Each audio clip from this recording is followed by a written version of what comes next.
everyone, what's up? Welcome to a brand new chapter of physics. Now, for most of you, I'm sure this is also your first chapter of physics, and not to mention your first step into the amazing world of the branch of physics that we call mechanics.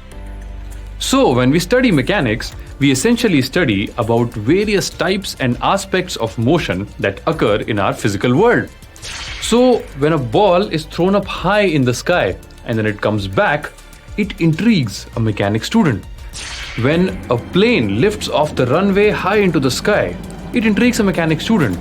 When a basketball rotates swiftly on the fingertip of a pro basketball player, it intrigues a mechanics student. And last but not the least, when a frisbee travels meters of distance swiftly, all the while rotating at its own axis, it intrigues a mechanics student. So, are you the student that I've been describing just now? Does the movement of the animate and the inanimate in our world intrigue your core? Well, if it does, then let me tell you, you've arrived at the right place at the right time. Now, in this chapter, guys, we'll be talking about just one aspect of motion, which is motion occurring in a straight line. However, we'll do it in the utmost detail possible. So whatever learnings or takeaways we have from this chapter will eventually help us understand more complex types of motion, like the motion occurring in a plane or motion occurring in the 3D space. So today, let's talk about the family tree of mechanics. So mechanics as a subject can be divided into two more branches, kinematics and dynamics. In kinematics, we don't ask about the cause behind a particular motion. Rather, we only analyze various aspects of that particular motion.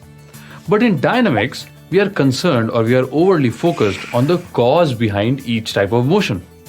To understand the difference between kinematics and dynamics, consider this example. Let's say a car starts traveling from rest and eventually accelerates to a speed of 50 kilometers per hour in 1 minute. After that, the car travels for the next 5 minutes at the same speed of 50 kilometers per hour. And after that, the car begins to slow down.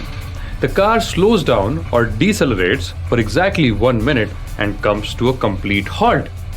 So all in all, we can say that the car traveled for a total time of 7 minutes and covered a distance of approximately 5 kilometers. For the first minute, the car's speed was increasing or the car was accelerating. For the middle 5 minutes, the car was going at a uniform speed of 50 kilometers per hour. And for the last 1 minute, the car was slowing down. So, whatever I described just now essentially falls in the realm of kinematics.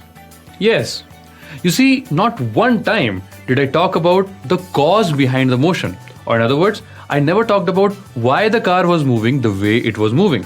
Rather, I only analyzed the motion of the car as I saw it. So this entire description, guys, falls in the domain of kinematics. Now, let me give you another description and you will get the difference right away. A car standing on a highway began accelerating. The car accelerated for a full 1 minute. Why? Well, you see, the engine inside the car applied a rotational force on the car's tires, which made the tires rotate. Now, the rotating tires were in touch with the ground, and a frictional force coming from the ground pushed the car forward. Now, after a minute, the car stopped accelerating and began moving at a constant speed of 50 kilometers per hour. Why? Well, you see, when the car was going at a constant speed with no acceleration, the net force acting on the car was zero. After traveling at a constant speed for 5 minutes, the car began to slow down and came to a complete rest within 1 minute. Why? Well, you see, the brakes in the car applied a stopping force on the car's tires, which eventually brought the car to a complete halt. So, the description I gave you this time falls in the domain of dynamics. Why? Well, you see, this time we talked about the cause behind each type of motion that happened in front of us. We talked about why the car's speed increased from 0 to 50. We talked about why the car was going at a constant speed, and we also talked about why the car's speed eventually decreased to 0. When we talk about causes, the discussion entirely falls in the domain of dynamics. So I hope you are clear about the differences between kinematics and dynamics. Let's try answering another question. So the question is, in how many ways do objects move in our world? Well, turns out an object mainly moves in 4 ways. The first way of movement is, of course, a straight line movement, which we also call translational motion. The second way of movement is movement in a circular path, which we also call rotational motion. The third way of movement is back and forth movement around a fixed point, like an oscillating pendulum, which we call the vibrational motion. And finally, the fourth way is nothing but a combination of the previous 3. So let's try to understand this fourth way of movement with some examples. So when a frisbee moves in a straight line while rotating on its own axis swiftly, it's essentially undergoing a combination of translational and rotational motions. Similarly, when a car's tire moves in a straight line while rotating on its own axis and also vibrating up and down depending on the road conditions, it is essentially undergoing a combination of translational, rotational, and vibrational motions. Think about it.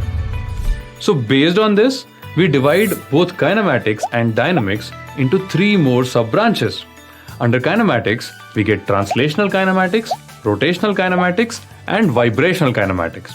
Similarly, under dynamics, we get translational dynamics, rotational dynamics, and vibrational dynamics. When it comes to the fourth type of motion, which is nothing but a combination of the previous 3 translational, rotational, and vibrational motions, we talk about that in one of these 3 branches only. Now, apart from these, you must also remember that we live in a 3-dimensional world. So this means that all the types of motion that I described can happen in multiple dimensions. For instance, an ant crawling on top of a pencil is an example of a straight line motion or one-dimensional motion, because the ant can only move in 2 directions, front or back. But if the same ant begins crawling on a piece of paper, well, then that becomes an example of motion in a plane or 2-dimensional motion, because the ant can go in either east or west or north or south directions. However, if the ant begins to move inside a box, well, then that becomes an example of motion in space or 3-dimensional motion, because apart from going east, west, north, and south, the ant can also go up and down. Extra complexity of dimensions adds a few more branches into our mechanics family tree. So ultimately, we have translational kinematics occurring in 1 dimension, 2 dimensions, and 3 dimensions. Similarly, we have other types of motion in multiple dimensions as well. Now, some of you are wondering, why did we not mention 1 dimension under rotational kinematics or rotational dynamics? Well, the answer to that is pretty easy, and just 10 seconds of thinking would tell you why. Just take a moment and think about it.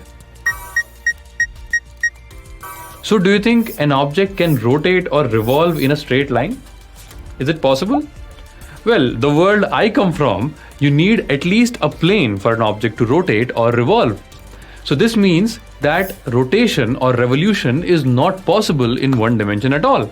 That's why there is no question of rotational kinematics or rotational dynamics in 1 dimension. Now, most of you are with me till now, right? Great. Because all this might be a lot to take in the first go. But in case you are worried that you might have to memorize it, well then don't be, because no teacher is going to ask you to memorize this and write it in your exam sheet. So don't bother memorizing it. Just try to get a good feel of the subject with this. So finally, after all this family exposition, we arrive at the main question of the day, which is, which among these many branches of mechanics are we studying in this chapter? Well, in this chapter, guys, we'll only study about translational kinematics. And even within translational kinematics, we'll only focus on a small aspect, which is translational kinematics in 1 dimension. Now, this entire thing might be a little scary for some of you, so we'll give it a simpler name, which is motion in a straight line. So with that in mind, let's end our video today. I hope you had a good time learning about the mechanics family tree. Let's summarize what we learned so far. Mechanics is a branch of physics that deals with motion of objects in the physical world along with the causes of motion. Mechanics can be subdivided into kinematics and dynamics. In kinematics, we only talk about various aspects of an object's motion, while in dynamics, we talk about the causes behind an object's motion. An object can either move in a straight line, or it can move in a circular path, or it can move back and forth around a fixed point, or it can move in a way which is a combination of the previous three. So based on this, we have translational motion, rotational motion, vibrational motion, or a type of motion which is a combination of the previous three. In our three-dimensional world, an object can move in 1, 2, or 3 dimensions. An ant moving on a pencil is an example of one-dimensional motion, while the ant moving on a piece of paper is an example of two-dimensional motion. The same ant moving inside a box is an example of three-dimensional motion. In this chapter, we'll talk about translational kinematics in one dimension. This entire phrase can be rephrased as motion occurring in a straight line.